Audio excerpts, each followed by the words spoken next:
ത്രിയേക ദൈവത്തിന് സ്തുതി. വലിയ നോമ്പിൻ്റെ 5-ാം ഞായറാഴ്ച.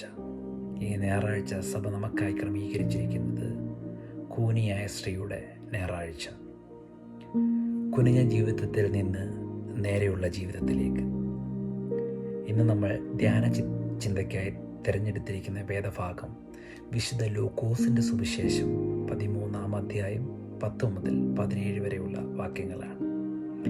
ഇവിടെ കുനിഞ്ഞ സ്ത്രീയെക്കുറിച്ചുള്ള വളരെ ഹൃദയസ്പർശിയായിരിക്കുന്ന ഒരു സംഭവമാണ് നമ്മൾ കാണുന്നത്.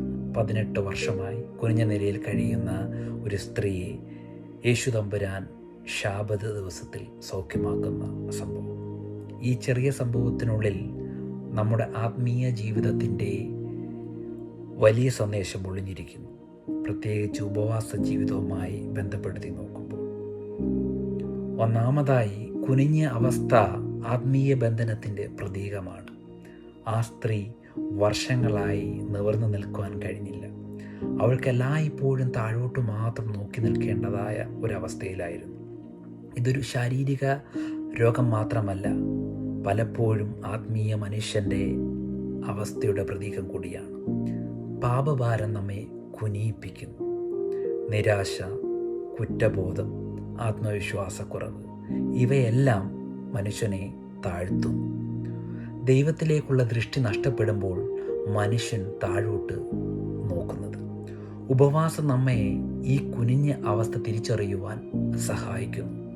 ഉപവാസം ഭക്ഷണം ഒഴിവാക്കൽ മാത്രമല്ല, അത് നമ്മുടെ ആത്മാവിൻ്റെ ദൃഷ്ടി വീണ്ടും ദൈവത്തിലേക്ക് ഉയർത്തുവാനുള്ള ആത്മീയ ശ്രമം കൂടിയാണ്.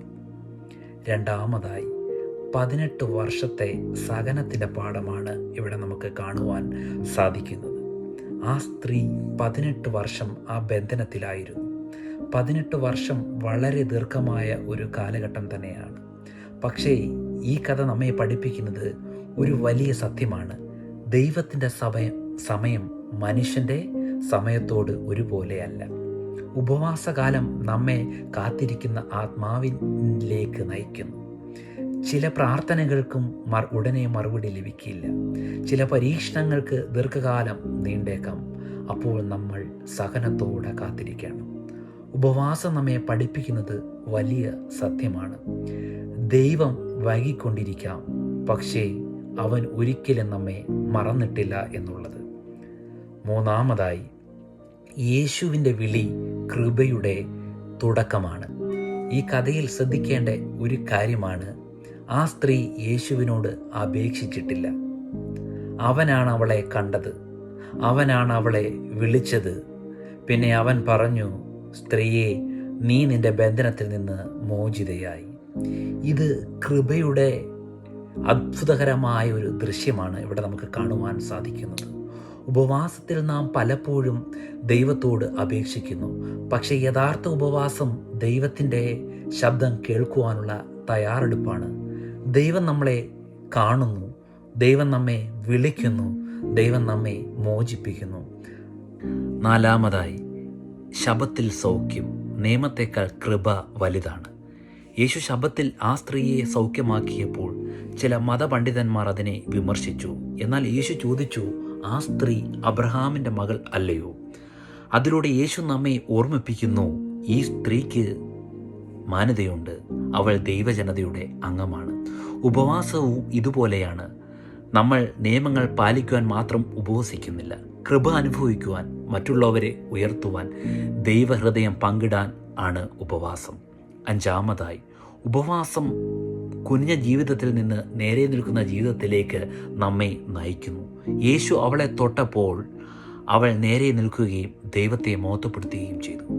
അതുതന്നെയാണ് സത്യോപവാസത്തിൻ്റെ ഫലം. ആത്മീയ വളർച്ച, ബന്ധനങ്ങളിൽ നിന്നുള്ള മോചനം, ദൈവത്തെ മഹത്വപ്പെടുത്തുന്നതായ ജീവിതം. യെശയ്യാപ്രവാചകൻ്റെ പുസ്തകം 58-ാം അധ്യായത്തിൽ ദൈവം സത്യമായ ഉപവാസത്തെ വിശദീകരിക്കുന്നു. ദുഷ്ടബന്ധനങ്ങൾ അഴിച്ചുവിടുക, പീഡിതരെ മോചിപ്പിക്കുക, വിശപ്പുള്ളവരെ ആഹാരം കൊടുക്കുക.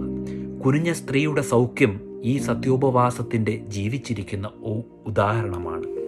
പ്രിയ സഹോദരങ്ങളെ, ഇന്ന് നമ്മളൊക്കെ നമ്മുടെ ഹൃദയത്തിൽ ചോദിക്കേണ്ട ചില ചോദ്യങ്ങളുണ്ട്. നമ്മുടെ ജീവിതത്തിൽ പാപത്തിൻ്റെ കുനിഞ്ഞ നിലയുണ്ടോ? നിരാശയുടെ ബന്ധനമുണ്ടോ? ആത്മീയ ക്ഷീണം നമ്മെ താഴ്ത്തുന്നുണ്ടോ? നാം ഉപവാസത്തിലൂടെ യേശുവിൻ്റെ സാന്നിധ്യത്തിലേക്ക് വരുമ്പോൾ അവൻ നമ്മെ കാണും, അവൻ നമ്മെ വിളിക്കും, അവൻ നമ്മെ നിർത്തും. അവസാനമായി കുനിഞ്ഞ സ്ത്രീയുടെ കഥ നമ്മെ പഠിപ്പിക്കുന്നത് എന്താണ്? ഉപവാസം ശാരീരിക നിയന്ത്രണം മാത്രമല്ല, അത് ആത്മീയ വിമോചനത്തിൻ്റെ വാതിലാണ്. കുനിഞ്ഞ ജീവിതത്തിൽ നിന്ന് നേരെ നിൽക്കുന്ന ജീവിതത്തിലേക്ക്, ബന്ധനങ്ങളിൽ നിന്ന് സ്വാതന്ത്ര്യത്തിലേക്ക്, നിരാശയിൽ നിന്ന് സ്തുതിയിലേക്കുള്ള ഒരു സത്യോപവാസം. ദൈവം നമ്മെ എല്ലാവരെയും നേരെ നിർത്തട്ടെ. ദൈവം നമ്മുടെ ജീവിതം അവൻ മഹത്വപ്പെടുത്തുമാറാകട്ടെ. ആമീൻ.